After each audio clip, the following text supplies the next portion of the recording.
The UK government will soon be introducing fundamental changes in how money works. The changes are being planned by central banks around the world, including the UK's central bank, the Bank of England. These changes, once introduced, will affect everyone.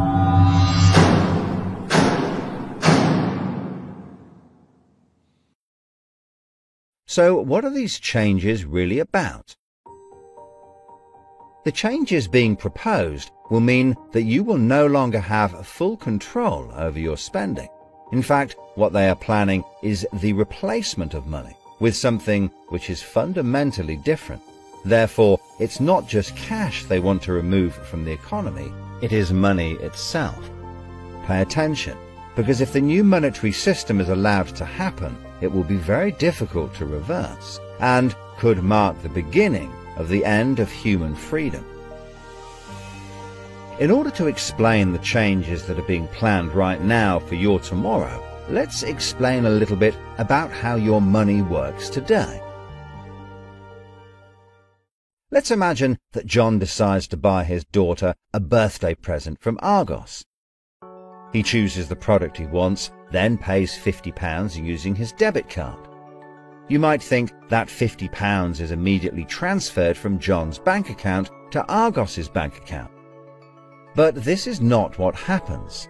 A record is created showing that John's bank owes Argos's bank £50, and John's account will even show that the money has left his account, but the actual transfer of funds does not occur at the time of purchase. John's £50 purchase is one of about 50 million UK transactions that occur every day, and although in each case the account may show that the money has been transferred, the actual movement of funds between the banks only occurs once every day. Every 24 hours, all the payments made to and from each of the UK's 300 plus registered banks are added up to determine how much each bank owes the others. The Bank of England, which is the central bank that all other banks in the system are connected with, derives the total amount that each bank owes and is owed for that day. The Bank of England then intermediates and exchanges funds between all the other banks. So the Bank of England does not know anything about John or the £50 he spent on his daughter. John's money is just a tiny part of a huge transfer of funds. This means that the only organisation that can see what John does with his money is his own bank. The central bank cannot see what John spends his money on, or when he spends it, and John's bank is under an obligation not to share details of his spending with anyone. This means that, rightly, there is a good degree of anonymity and privacy over what John decides to spend his money on. This, in turn, means that a government or central authority, such as the Bank of England, cannot directly restrict John when he uses his debit card, because it has no visibility of what John is doing with his money. If John had paid for the present with £50 of cash, then the purchase would be completely anonymous. Nobody, including John's bank, would know what he had spent his money on. So, cash transactions are truly anonymous, and debit card transactions have a high degree of anonymity, because only your bank can know about them. So, what is this new system? The name of the new system is called Central Bank Digital Currency, or CBDC.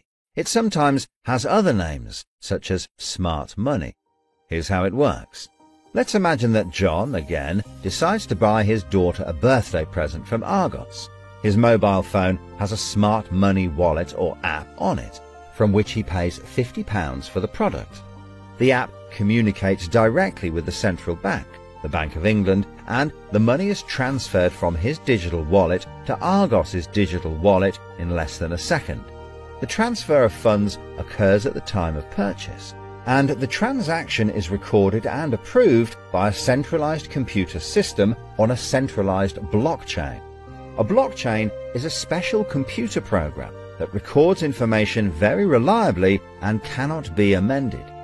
The centralized computer system runs continuously and can deal with hundreds of transactions per second as they occur throughout the entire economy. processing all of the public's purchases being made by millions of digital wallets. This sounds fantastic and is so much quicker and simpler than the old system. But there is a fundamental difference, which is that all transactions are centralized in real time as they happen. In other words, one system will be able to know about every single digital transaction in the economy as the transactions occur. This is the critical difference with the new digital monetary system that everyone needs to be aware of. All transactions are centralized in real time as they happen. The people who are planning this new system have made it clear that it would be useful, in their eyes, to use artificial intelligence algorithms in real time to block certain public transactions for a range of different reasons. So what does this mean for John? Let's just say there is another lockdown and the government want to stop the public moving about the country. With this new system, they could introduce a simple change. That would mean John's wallet would only work if he was located within a certain distance of his own home. Argos is 2 miles from John's house, and he decides to go and buy his daughter a birthday present. He attempts to pay £50 for the product with the app. The app communicates directly with the Bank of England's computer system, and the system rejects John's payment before it is made, because the system knows that John is 2 miles from his own home, and John's wallet has been limited to spending within just 1 mile. John cannot now buy anything unless he moves closer to his own home. His money is now useless if he wants to go anywhere. Why doesn't John just use cash? That would be a good solution for John, as long as cash is still in use. So how might this new system be introduced? The Prime Minister called an emergency meeting today to discuss the unprecedented slide into economic recession in the UK and global economies. Inflation is out of control, and high interest rates are causing thousands of house repossessions. All cash points and over-the-counter cash services are now frozen, and millions of people face losing their life savings as a number of high street banks are declared insolvent. The government and the Bank of England are accelerating the introduction of a new central bank digital currency, which all bank customers in the UK will be able to receive in exchange for their existing money, which in many cases is now unobtainable from their bank accounts. The government say that the new digital money will help the economy recover from recession and will be used to bail out public and corporate money currently held in millions of bank accounts by banks that are at the point of collapse.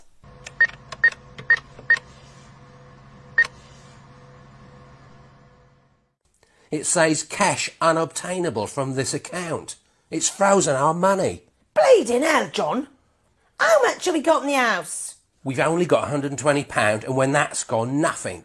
I don't believe it. The bank's frozen our money. We've got £25,000 in that account, and no way of getting it back. Download your central bank CBDC wallet app today and get bonus digital pounds free. If you exchange your existing bank funds into your digital currency wallet now, you will receive free digital pounds for each account you exchange. You can then spend from your digital wallet by using your phone app, exactly like a debit card. Download the free app now from the UK government website or the App Store. John, we need to download the digital wallet thing. See if we can transfer it in. We've got no other option, love. Wow, it's transferred, and it's given us some bonus money. I can't believe it. How do you know it's worked? It's worked, love. Everyone's using this money now. Right, I'm off down Tesco to try it out. Sorted. Recent figures show that the public's use of cash has halved in the last 12 months. Experts say this is due to the success and sheer convenience of the new CBDC digital money. The government has announced that all cash will be phased out completely over the next 3 years. I can't remember the last time I used cash. It seems so cumbersome and old-fashioned, fiddling about with coins every time you want to buy something. It's much easier now.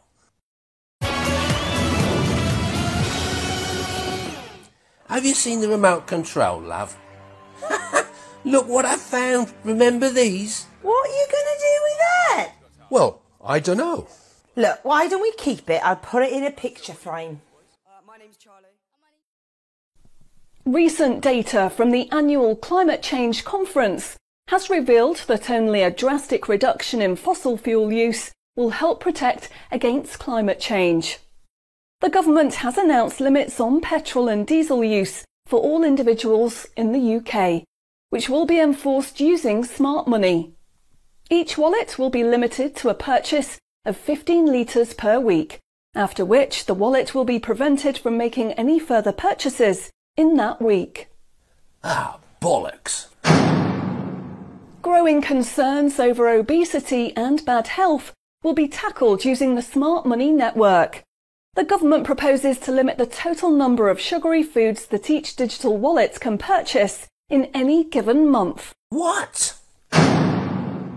Experts say that the new pandemic, which is 10 times more contagious and deadly than coronavirus, can only be defeated by minimising all human contact and staying home as much as possible. In order to enforce this, all digital wallets will only work within 1 mile of the address at which they are registered. Shopping times will be staggered so that you can only make purchases for a 2-hour period each day. All non-essential item purchases will be rejected. Jesus Christ. The government, in a move to stimulate growth in the economy, is trying to ensure that all benefit money paid out to the public is spent within an appropriate time period. From the 1st of August, all benefit payments, including the new social credits, should be spent within 2 months of receiving them. Benefit money will expire and be of no use if it is not spent within the 2-month period. Blimey, they're putting a shelf life on money. Vaccination uptake for the latest pandemic is now at 95%. Anyone who has not been vaccinated will have restrictions placed on their wallets. For the 5% unvaccinated, spending will only be allowed at certain times and within 1 mile of home. Certain goods, such as alcohol, travel tickets and restaurant purchases, will not be available for those who have not been vaccinated, and their digital wallets will not work outside of the UK. Wow. Concerns are growing over people who grow and supply their own food outside of government-approved companies. The government will be restricting the purchase of all seeds and other farming products for anyone that is not a registered farmer. What are they doing that for?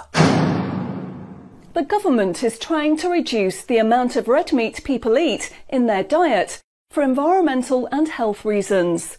Digital wallets will only be allowed to purchase 8 ounces of red meat per week. How much is 8 ounces?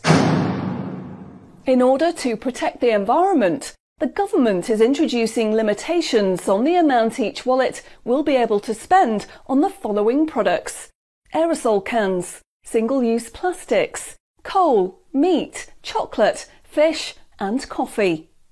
What about fags? In a move to encourage good behaviour, the government is awarding digital currency direct to your wallet if you report on anyone breaking lockdown rules or report on individuals expressing extremist views. Anyone deemed to be expressing extremist views may in turn have restrictions placed on their wallets. What's that mean, extremist views? If you give up your cash, you will give up freedom for yourself, and you will give up the freedom of generations to come. It's not the convenience of the new money that is important. What is important is the fact that centralized administration of smart money could be used to control every aspect of your life. Say yes to keeping cash and say no to centrally controlled smart money. What they are going to propose is not money, it is a social control system. Please spread this message.